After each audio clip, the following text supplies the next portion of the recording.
Hello and welcome to Global News Today. I'm Michael Prendergast, and coming up in today's show, I'll be joined by Mike Baker, the former CIA Covert Operations Officer and host of the President's Daily Brief podcast.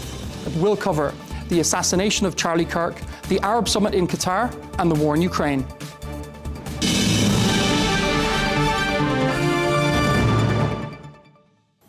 Thanks so much for your time, Mike. It's a pleasure to have you on the show. Did you ever meet Charlie Kirk? Yeah, I did. I didn't know him in the sense of, he wasn't a friend or, we didn't spend a lot of time together, but we crossed paths in green rooms during television appearances. And he was at a couple of events where I was at. And so, how would I describe him? Well, he was just a dude. He had opinions. He was courageous about getting out there and debating people. He was unconcerned about talking to people who had opposing views, which I think was terrific.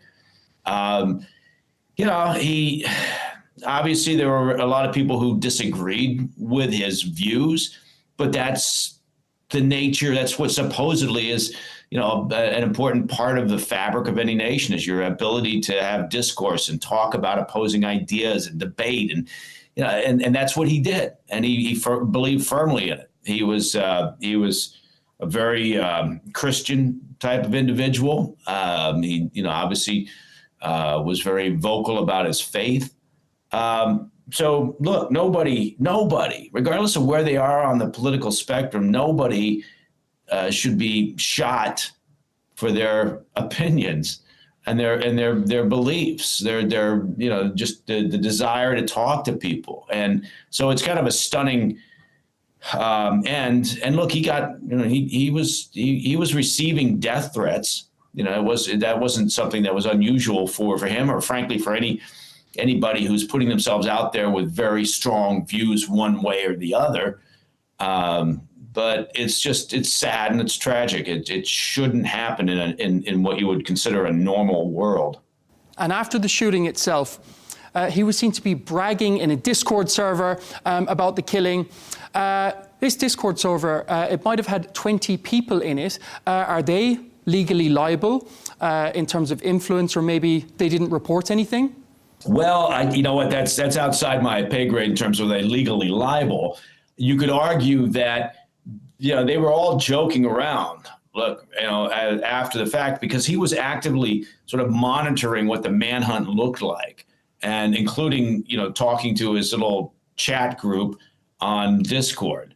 And so you could make a case that one or more of the sort of the gormless, idiots on the Discord chat group should have thought, because they were making jokes there on the chat group saying, well, it looks like you, man, hey, and then making jokes about, don't get caught, don't go to McDonald's, which is where Luigi Mangione was caught, who had shot the healthcare executive.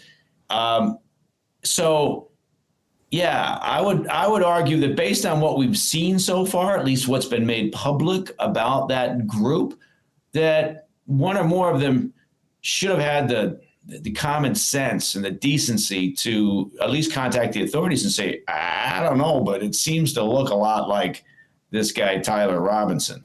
Yourself as an American, the home of the free, the amount of celebration on the left of Charlie's death, this is just absolutely shocking, isn't it? Yeah, it is. Yeah. It's a lot of people have been talking about that. It's just ghoulish, abnormal behavior, right? I mean, I get it, fine, right? You got your opinions and they don't, mesh with Charlie Kirk's opinions, and you felt like he was whatever, he's been called a lot of things by folks on the hard left. But to celebrate the death of somebody and leave a widow and two kids now without a dad it's disgusting, right? And whether it's that side talking about Charlie Kirk, or it doesn't matter, right? It doesn't matter what the scenario would be. You shouldn't be doing it. It's one thing to get on and talk about the death of a terrorist or the death of a cartel leader or someone who's raining, death upon people and for whatever reason. But an innocent person who was shot just simply for debating and talking about his ideas and his opinions. I mean, come on, who does that? Clearly, people who are stuck down a rabbit hole, right? I blame social media for a lot of kind of the dysfunction of society right now. There's reports his father said his son, he was radicalized online. What's your take on that? Yeah, I mean, I think anytime you start slinging around terms like fascist or Nazi or, somebody as Hitler or they're as bad as Hitler or whatever, it desensitizes it, right? And it also gives people who are having issues, right, mental issues, or they feel disconnected from society, or they're wandering around lost and looking for something, it gives them almost justification because, again, look, you've had people talk about, as an example, President Trump, right? He's literally a threat to democracy. He's going to end democracy as we know it. I mean, the hysteria among some people, young and old, on the hard left or progressives or whatever you want to call it, is fascinating. They honestly believe it because they're stuck in this silo, this echo chamber where they're all listening to each other, thinking that, God damn it, that's right. We're going to lose our democracy, right? And so therefore, if that's the case, and look, even President Biden was talking about him in that way, right? I mean, the MAGA supporters and President Trump, they're an existential threat to democracy. Well, you can't do all of that. You can't have all that talk without some point. You're going to get somebody who's got some issues, who doesn't process information properly, right? Who doesn't realize, okay, they're just talking, it's all hyperbole, and yeah, they're all clutching their pearls and they're falling on their fainting couch, but at least you can process it. But there are people out there who don't process things like that normally. And those are the ones that you have to worry about, who may, like this alleged shooter, Tyler Robinson, who may go ahead and act on it. And Kash Patel, he's come out and said, or the director of the FBI, he said the DNA from the towel, which was wrapped around the rifle, it matches the DNA of Tyler Robinson. For lack of a better term, I suppose, this is the smoking gun? Yeah. Look, I think that there's a lot of evidence here. There's a significant amount of evidence, right? They've got DNA from a screwdriver that he had up on the rooftop. They've got a palm print. They've got a footprint. They've got DNA from the weapon. They've got video footage, surveillance footage, and some of it which hasn't been released to the public because it's part of the investigation that they're holding on to because now they're building their prosecution. So I don't know that there is a world that exists where Tyler Robinson isn't convicted, and he's being prosecuted. He's being tried in Utah. And they've got, two options there. If that's the case, if he is convicted, it's life without parole or it's a death penalty. From your vast experience in law enforcement circles, including the CIA, I've heard you say many times on your podcast, it's not what you know, it's what you can prove. How relevant is that here? Well, it's relevant in the sense that they don't want to get this case wrong. Right. And again, with the amount of evidence that they've got, most people would look at it and go, well, of course he's going to be convicted. But right now they are being very methodical about this because, this is very high profile and it's emotionally charged and they can't get it wrong. So when you talk about something like motive, what was his motive? Well, it's one thing to say, oh, well, he must have, disagreed with Charlie Kirk's point of view. Well, okay, now that's a pretty strong theory based on the fact that he shot him allegedly, but you have to prove it. So that accounts for all the forensic work that goes into scrubbing every bit of his social media profile, everything that he's ever done online, any association that he's ever had with any organization or group or conversations he's had. It doesn't matter. They've got to build all of this, put together a case, because with something like this, again, the entire nation is watching, right? And both sides of the political spectrum are emotional about this. And of course, on the internet, we've got a plethora of conspiracy theories. They're all flying around. Israel, Nick Fuentes, and the Groypers, as it were. Are any of these plausible in your mind? No, no. Look, I love the world of the conspiracy theorist, right? And you're absolutely right. They were flying around in the immediate aftermath of Charlie Kirk being shot. I mean, he had barely hit the floor of the stage where he was presenting that event before suddenly people were talking, and with some certainty. They were very certain about their theories. One that came out was, it's a professional hit. That's what this is. Look at that. How could that happen? It's a professional hit. And you're thinking, what are you talking about?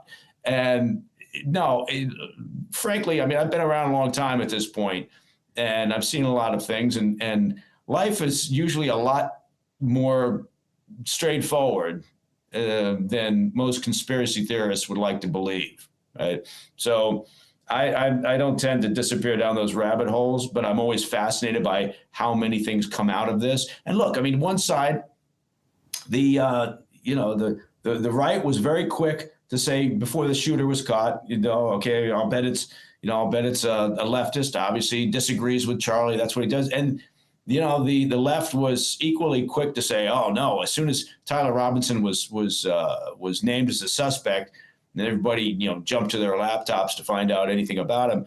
The left was very quick to say, look, he's from Utah. He's from a conservative family. Aha. See, it's not what the right thought it was. Well, as it turns out, if you let the investigation run its course and you let them do what they're supposed to do, which is gather evidence and create a profile of the shooter rather than just speculate on either side, then you'll have a pretty clear picture, right? It doesn't always happen as quickly as people would like because we're all conditioned to want everything immediately. But I'm always fascinated by the conspiracy theories that come out immediately, and with the degree of unwarranted confidence that people have in their theories. Moving on to the Arab summit now in Qatar. How significant is a strike on a US ally like Qatar in intel terms? Look, it's interesting, right? I mean, there's so many interesting things about this decision by the Israelis to hit the Hamas leadership in Doha. They've known, obviously, because the Qataris have hosted the Hamas leadership, the political element of it, and finance and others, for quite some time. So it was a decision made. Obviously, something triggered it. It may well have been that latest attack in Jerusalem, where Hamas targeted and killed half a dozen civilians there at a bus stop. That may have been the point where they said enough's enough from the IDF's perspective, and they went and targeted the leadership. It's interesting also because, look, Qatar is playing an interesting role. They're hosting Hamas. They're providing them with a home base and security and some support. They're also housing, America's largest air base in the region there in Qatar. They've also been acting as a mediator. So, they're on all sides of that equation. And, what I don't know, it would be speculation, is to what degree the Israelis advised the U.S. government ahead of time. I suspect if they did, in fact, give them some level of detail, that it was shortly before, because they probably knew they would get a lot of pushback. So it probably wasn't something that they advised of well ahead of time. But it's a fascinating thing. I don't think it's going to necessarily change much in the way of the dynamics of the relationships out there, because Israel, I don't think, really cares anymore what the international community thinks. Is it just simply that Israel, they want to send a message, anyone, anywhere, they can be targeted? Yeah, I think that's definitely part of it. I think it was the defense minister, perhaps, or maybe it was Netanyahu himself who made comments to that effect after the strike. Now, it's also interesting, just from an operational perspective, how they did it. Right? They sent several jets into Qatari airspace, or I think they might have been just outside the airspace when they fired their missiles, and that's an interesting decision, right? Because they probably had other means of targeting those individuals, much like they did when they carried out the attack in Iran at the secure compound there. So it was an interesting choice of a method, I guess is what I'm saying. But I don't know. Sure that the Qataris are up in arms and they're all very upset about it, and Washington is somewhat angry about the fact that they feel like they were blindsided, but ultimately, I think everybody's just moving on at this point. And in terms of intel, we've seen a lot of reports online that the Hamas leaders, they left their phones outside of the room. The room that they left their phones in was targeted by the missile. As a former agent yourself, the invention of the smartphone is kind of a dream come true for those into intel. Well, sure, yeah, it's a double-edged sword, right? I mean, it can be a benefit to people looking to, whether it's commit a crime or whatever. I mean, it makes communications easier, but it also makes more communication.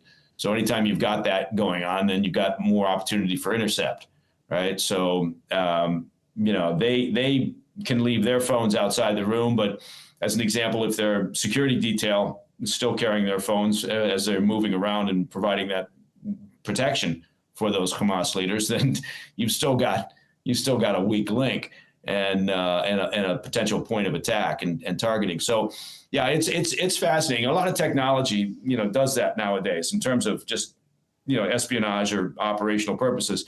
There's an upside, there's a downside, so, but it's a very interesting thing. I'm old enough to remember before, carrying out operations when we didn't have cell phones, and we didn't have GPS, for example, either. I mean, you're using a compass and a map to try to figure out where the hell you are. So, it has come a long ways. But yeah, I think if anything, Hamas, Hezbollah in particular, Hezbollah learned from that pager incident, that operation. They've all learned that if they don't have their communication discipline buttoned up, there's a problem. Just moving on to the war in Ukraine, I'd like to get your opinion on Operation Eastern Sentry, the permanent stationing of troops in Poland to counter the threat of Russian drones. Yeah, it's interesting, right? And the one thing that Putin, has always been, getting his knickers in a twist over and being very upset about over the years has been the idea of NATO expansion. Look, before he did the invasion, his mindset was that NATO was sort of a creaking, almost antiquated, weakened institution. So he felt that, NATO was not capable of engaging in any significant, pushback. And what he's done is the one thing that he didn't want to have happen, which is, strengthening and expansion of NATO. So look, Putin has no one else to blame but himself, right? And so he's the architect of this entire mess, right? I'm not one of those people that somehow thinks, well, he was justified in the sense that he just didn't want NATO on his doorstep. Yeah, right. Really, piss off. Nobody was going to invade Russia, right? Come on. But he turned that around and tried to use it as his reasoning, right, for this. And some people bought into it, and most people haven't. But I think the operation for NATO is just another indication that despite what Putin was thinking or what he was hoping for, that alliance is much stronger, much more robust than it was 3 years ago. And there's a lot of talk as well at the moment of a no-fly zone or even shooting down at Russian drones over Poland. What's your take on that? Yeah, look, Russia, they would try. Dmitry Medvedev, who, nobody likes to saber rattle more than Medvedev, and some of the others there in the Kremlin, they'll fall on the fainting couch and try to act like, they're the aggrieved party. But if they, as with Poland, if they, fly 20 drones into Polish airspace, and they're going to shoot them down. Now they're talking about possibly doing that in Ukraine. That's a different, it's that one's layered, right? Because now you've got NATO engaged with the Ukrainian military to shoot down Russian drones, right? Russia's still not the aggrieved party. Russia's still the invading force. So part of this is, a little bit of performative art, but, that's where they probably have gotten a little testier with the idea that somehow NATO is going to come in and start shooting down Russian drones inside of Ukraine.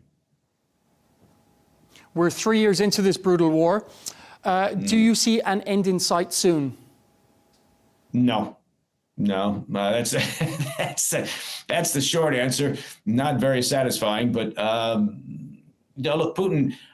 Nobody really knows what's in his head, right? So that's all that really matters right now. Doesn't matter what President Trump wants. Doesn't matter what President Zelensky wants, or what NATO wants, or what the EU wants. It comes down to what Putin wants, and there's not a lot of people who understand what his thinking is day to day. I don't think he sees an upside to stopping just yet. They are making some headway. They've been massing some additional troops. China has continued to provide support, and that has been very important in keeping the war machine going. He's still got Iran and North Korea providing hardware and assistance, and not to mention purchasing oil. And I mean, China's the number one consumer of Russian oil, but so I don't think he sees a reason to stop just yet. And he hasn't changed his demands over time. It's not like he softened his demand at any point and said, okay, maybe I don't need all of Donetsk or, Luhansk, or maybe I don't need to hold on to Crimea. He's never given Crimea up, by the way. So I don't think we're going to see an off-ramp here anytime in the near future, despite, the fact that,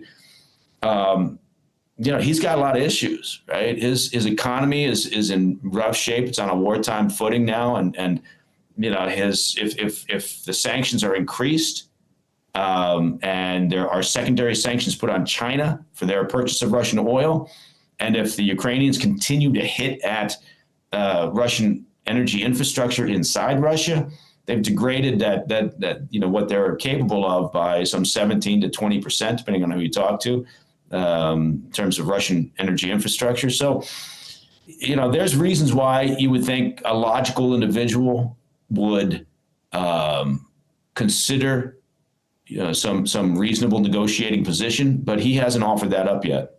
Staying on the topics of sanctions, Russia has, in many ways, maneuvered around all of the sanctions on them.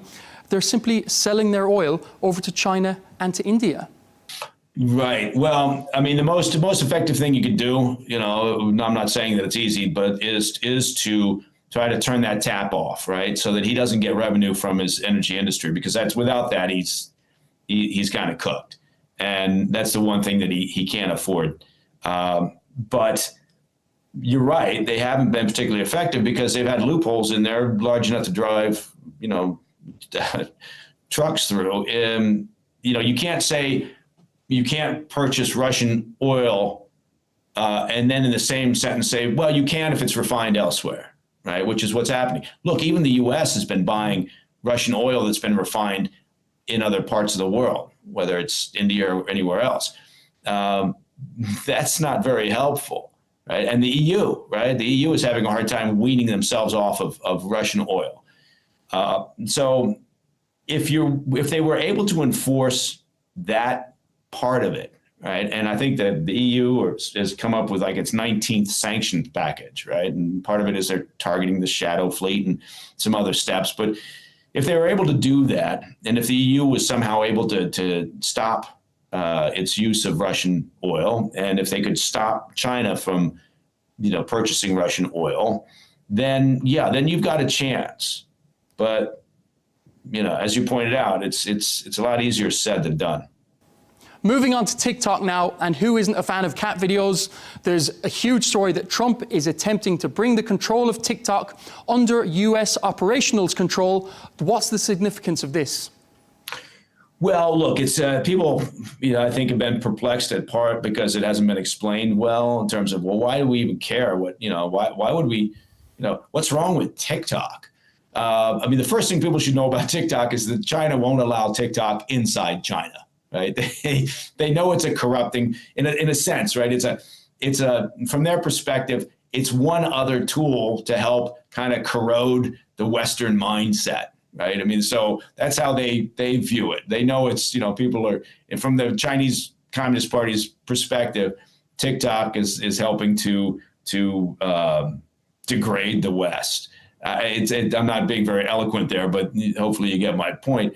So it's a national security issue from the U.S. perspective because ByteDance, right, is subject to the Chinese Communist Party. Every Chinese company is, right, and it's one thing to say, oh no, we have firewalls put up there, but if the CCP says we want all the data, right, that you've got, and by the way, here's how we're going to manipulate the algorithms on this, and by the way, we're also using it to spread misinformation, to highlight other things that we want to highlight, to influence the sort of the U.S. mindset. Then look, I know people roll their eyes when they hear that, but that's how things work nowadays, right? That's why Russia, China, Iran, North Korea, they're all engaged in a variety of disinformation campaigns. It's just, people can roll their eyes all they want, but that's how it works. It's like the old covert action campaigns, only it's much more effective now because everybody's walking around with a smartphone. So I think from the U.S. perspective, they're trying to find some way to keep the app going, but at the same time, provide some top cover that says, look, we've done our best to try to avoid having the CCP control or manipulate TikTok, while millions of impressionable youth in particular are staring at it. Not that elderly people aren't also subject to it. Who doesn't love a cat video, like you said? Certainly me, Mike. I can't say no, as my algorithm, it will prove. You stated that it's different in China. How is it different to the TikTok that we have in the West? Well, you can't get TikTok in China. So it's not, they've got, I forget, off the top of my head, I forget what the name of the app is that is allowed there, run by susceptible to or governed by the Chinese Communist Party. I'll try to remember while we're chatting, but they just, they don't allow it. It's not there. So look, again, are they able to, if they wanted to tell ByteDance what to do? Yes. Right. We've seen plenty of examples over the years. CCP has control over any Chinese company. That's just the reality of how that regime works. So you have to assume if that's the case, does that mean that they could have access to all the information, all the data on everybody who's using TikTok? Well, yeah, of course. Now, is that horrific? No, because most people have already signed away all their privacy to Amazon and Google and wherever else they land. And just there, Mike, as well, it was also banned on U.S. politicians' phones, I believe. This happened a couple of years ago. That's right. Yeah, you're absolutely correct. I don't know why a U.S. politician would have TikTok on their phone, but look, it turned out that it was heavily used during campaigns, right? And frankly, I think the Trump campaign found it to be a very useful tool for reaching out there to, particularly again, to potential youth voters. So everybody's using it, and I think that's in part why there's been this this effort to try to salvage it in some fashion. I know that President Trump has taken some heat from Capitol Hill, from Congress, because he's pushed out the deadline for it, a couple of times. And so, the White House has argued that, well, the reason we're doing that is because we're, trying to find a workable solution.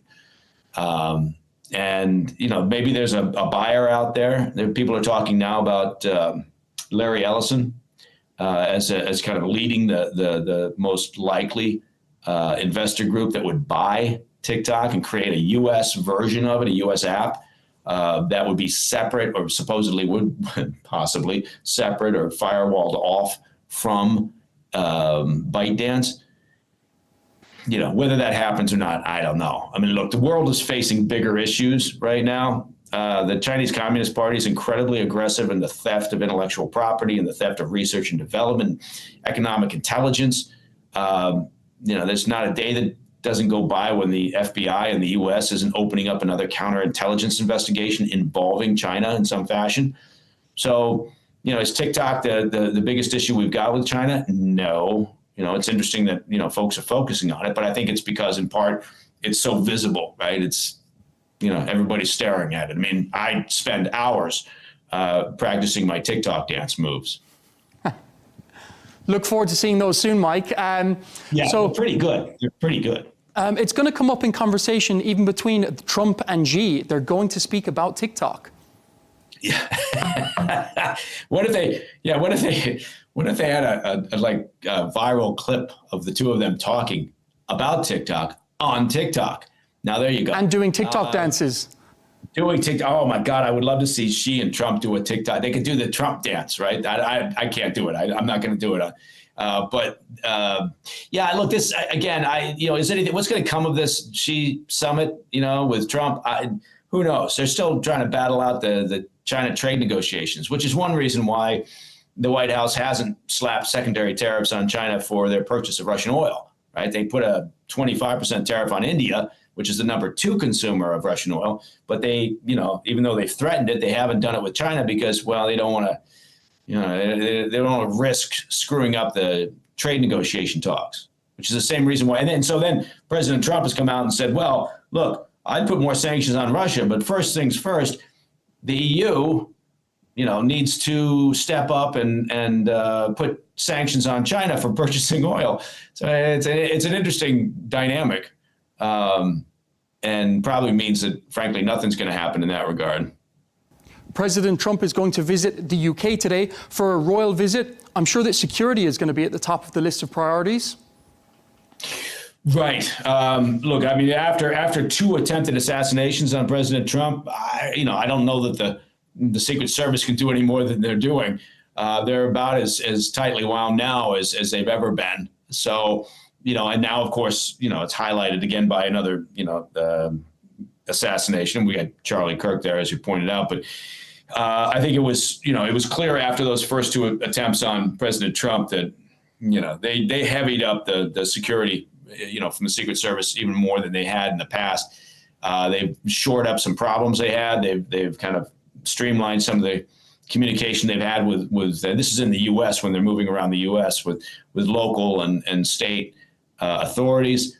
So their liaison with the Met in the UK in London and 5 and 6 is very good. Look, we've had great liaison relationships with the British services, and so that'll be fine. It's fascinating that he's getting this state visit in. Keir Starmer's got some issues, right? He just sacked Peter Mandelson, who was the UK ambassador to the US. Why Mandelson was even put in that position, who knows? And for those who aren't aware, he had links. He even stayed in Jeffrey Epstein's house after he was convicted as a pedophile. Yeah, no, and he was supportive of him, saying, "Oh, you've been wrongly accused, and it's terrible what's happened to you, and you're my best pal." And and you guys, look, there was clearly very little vetting of that situation that went on before they gave him that ambassador slot there in Washington D.C. But even before that, Mandelson had all sorts of issues. It's that's why he was called the Prince of Darkness. So maybe that was a mistake. But Keir Starmer's taking heat for that. He's got some other issues he's trying to deal with. So maybe the state visit, in a sense, is a way to try to distract from some of his internal political concerns. And as well as free speech in the UK, you had the Irish comedian Graham Linehan. He was arrested for tweets. Yeah, it's pathetic. Look, that question of, and again, you can argue people in the States, and you've already pointed this out, have been fired for their ghoulish statements about the killing of Charlie Kirk. Okay, now it's one thing for a workplace to say, "Oh, well, look, that's not how we represent our company," and maybe you're a doctor, a nurse, whoever you are. No, sorry, that's a workplace decision, right? An employer decision. When you start talking about arresting, could you imagine? That would be if someone who makes a ghoulish comment about the killing of Charlie Kirk, suddenly there's a knock on the door and it's the police and they arrest that individual. That's what Graham went through, as you pointed out, for his tweets. It's bizarre. We're just out of time, Mike. I'm going to have to end it there. Thank you so much for your insights. Oh, no, of course. Thank you, man.